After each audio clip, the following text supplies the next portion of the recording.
Hello नमस्ते, म सुदीप थापा चितवन ब्लगबाट है। म एउटा भिडियो खिच्न गइरहेको छु। मेरो बुढीको पारे हेर्न, घाँस बोकेर आयो त थाकेर होला नि सुतिरहेको। यसको भारे चाहिँ यहाँ छ, अनि मेरो दाउरा भारे चाहिँ यहाँ छ। म चाहिँ यहाँ बसेर भिडियो गर्दैछ है साथीहरू। ल ओके, मेरो लाइक कमेन्ट सेयर गरिदिनु होला सबैजनाले। फलो गर्नु, एकले अर्कोलाई सपोर्ट गर्दै अगाडि बढ्दै जाऊँ है साथीहरू। Okay by. मोनेटाइज कहिले हुन्छ खै थाहा छैन। ओरिजिनल भिडियो कन्टेन्ट हाल्नुपर्छ भनेको थियो, त्यही भएर मैले भिडियो गर्दैछु आज। ओके बाई बाई बुढी। किन निन्द्रा लाग्यो क्या हो तिमीलाई? हेलो, घर जाऊँ अब? यस्तो खोला बगरमा सुत्नुहुन्न? थाकेर म उठाउन आऊँ?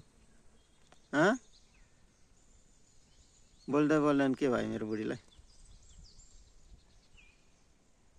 ए सुतेकै रहेछ, निन्द्रा लागेकै छैन रहेछ।